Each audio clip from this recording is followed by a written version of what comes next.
This is insane, guys. Today I have some big news for you guys for the next season update information. So as you guys can see from this picture here, this is a French YouTuber named Olaf, and basically he showed the stats for the night evolution in his last video. Now, I don't even know if the YouTubers were supposed to show the stats for the night yet. I know that today they weren't allowed to show gameplay yet, but maybe showing the stats were allowed. But anyway, guys, let's get into it, and I'll compare the regular night to the evolved night just to show you guys how broken the evolved night's going to be. So as you guys can see, you need 2 cycles to be able to use the evolved night. It does 319 damage. It has 3,336 hit points, and it has a faster hit speed too, because it's originally 1.2, but as you can see, it is 0.9, and it has a shield on top of everything else, having more damage, more health, and a faster hit speed. It also has a shield. Like, are you kidding me? So as you guys can see, pulled up now, I have the stats of the regular night, and as you can see, the difference is just insane. So it does more damage because the evolved night does 319, the regular just does 293, and then the regular night's hit points are 2,566. Evolved, though, it's 3,336, and then the hit rate too. The regular night, it's 1.2, but the evolved is 0.9, giving it a massive increase in the damage per second, going all the way from 244 all the way up to 354. And on top of all of that, with that alone, it would already be broken, but of course, knowing the previous evolutions, that wouldn't be enough to make it completely broken. It also has a shield effect. Now, we see 80%. We don't know exactly what that means, but maybe what that means is if something normally would deal 100% of its damage to the knight, maybe it only does 20% damage to it now, or maybe it's the opposite. Maybe it does 80% of its damage to it. So if something would normally do 100 damage to it, maybe it only does 80, or if it only does 20, then I don't know. That would just be absurdly broken, so I doubt it's that, but at this point, with the previous evolutions and how game-breaking they were, I wouldn't be surprised. And I guess another new thing coming for the night is new artwork. So as you can see here, new artwork for the night and the night evolution in August. Thoughts? So as you guys can see, the before, just your standard night, and the after, I don't know, man. The after looks really weird in my opinion, and then the evolved looks...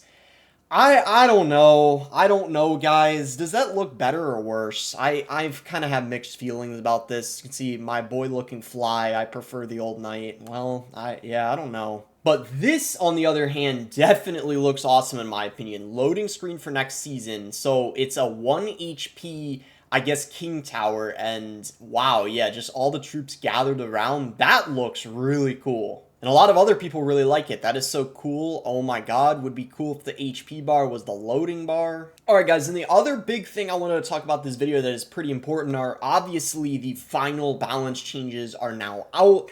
They were confirmed a few hours ago. Royale API made this tweet talking about the finalized balances. Now, there weren't massive changes. The big change is the skeletons now are getting reworked. As you guys can see, the cycle of the evolved skeletons is going to 2, and the max count is going from 8 to 6.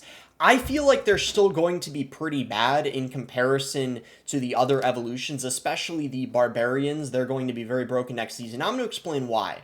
Right, the Goblin Giant I already talked about in the Battle Ram, the Tesla, they all suck. All those buffs are good. But the nerfs, guys, the Firecracker was changed a little bit. So the additional pushback was removed, which is good. Spark stacking's removed, which essentially means she just does less damage overall from her shots on top of towers, especially. It's going to be very noticeable. But the -9 hit points, that's not going to do anything. She's still not going to die to arrows. So that 2% difference in the hit points does like jack squat, basically. The Mighty Miner's a good nerf, like I've already talked about. The RG, obviously the evolved RG is getting nerfed. The regular RG, though, is still not getting nerfed, so I still think the RG, kind of like the Firecracker, they evolved, they're still going to be very strong because the RG had a bonus, I think, 20% when it's evolved, so that means it's only losing about half of that, which means it's going to be great still. But guys, in my opinion, these balances are still awful for one big reason. Even though it's good they added in the evolved skeletons and they nerfed the evolved Firecracker more than they were originally going to, the reason why they're really bad is the evolved barbarians are just going to be insanely broken next season, as well as the evolved mortar.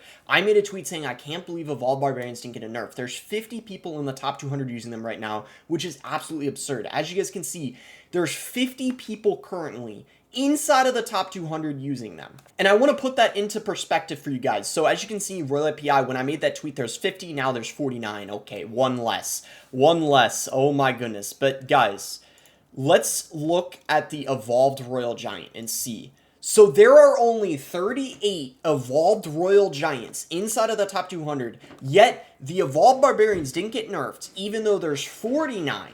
49 is more than 38, right? But for some reason, they thought the Evolved Barbarians were balanced. So guys, you better believe the Evolved Barbarians are going to be insanely broken next season. Because think about it, the Firecracker's getting nerfed, and the Firecracker does pretty good against the Barbarians. And on top of that, the Evolved Mortar's going to be incredibly broken too, because obviously the Royal Giant's getting nerfed, which is a good counter to the Mortar. So in my opinion, guys, this is all part of their plan. They're doing this on purpose. It's the same as the Champions. It's going to be a repeat of the Champions. I can almost guarantee that. What I'm saying is do you guys remember when the Champions first came out? And let's be honest, they're still doing this. They keep nerfing the one that's broken, buffing the worst one. They're just doing the same thing. They're buffing the skeletons, they're nerfing the strongest evolutions, but by them nerfing the Firecracker as well as the RG, which are arguably the best two, but in my opinion, the Barbs are just as good as the RG. But now, guys, I can pretty much guarantee this. Next season, Evolved Mortar, Evolved Barbarians are basically going to be the Evolved RG that you see this season. They're just going to be everywhere constantly, just dominating the meta, and then maybe even the Evolved Knight, which you guys saw the stats for. I mean, that too. So it's just going to be just like last season, except the only difference is it's just the Evolved Barbarians are going to rule the meta this time. But yeah, guys, let's see what other people are saying. Someone said poor Skellies were the only one that didn't deserve this. I don't know what he's talking about. They definitely got a buff and not a nerf. Is Evolved Cracker now dead with arrows? Nope, sadly not. Barbs and Mortar Royale. How can Barbs and Mortar go untouched? Missing Mortar and Barbs. This is a great start. No Mortar, no Barbarians. That's hilarious. So yeah, I think the Barbarians especially, it's insane they didn't get a nerf. The Mortar, I kind of already had a feeling they weren't going to nerf, just because that's the newest evolution. Considering the Knight hasn't came out yet, I knew they weren't going to nerf the Mortar, because obviously they still need to get money from it. But the Barbarians, I'm in shock they didn't nerf it. Because, guys, to put it into perspective also, I don't even think the Evolved Mortar's as broken as the Evolved Barbarians, even just stat-wise. Look at this. If you look, you put in the Evolved Mortar, there's only 21 decks with the Evolved Mortar inside of the top 200, which is less than half of the Barbarian. Like I said, there's 49 people in the top 200 using the Evolved Barbarian, so the Mortar, I think, is somewhat in an okay spot right now, in my opinion. And just in case you guys were curious about the Firecracker, there's 68 people using her inside of the top 200. So yeah, she needed a fat nerf. I think that was obvious, but I decided to pull up the stats anyway because that is still insane. I mean, 68, that's more than the Barbarians, obviously more than the Royal Giant, almost twice as much as the Royal Giant, and then like 3 times as much as the Mortar.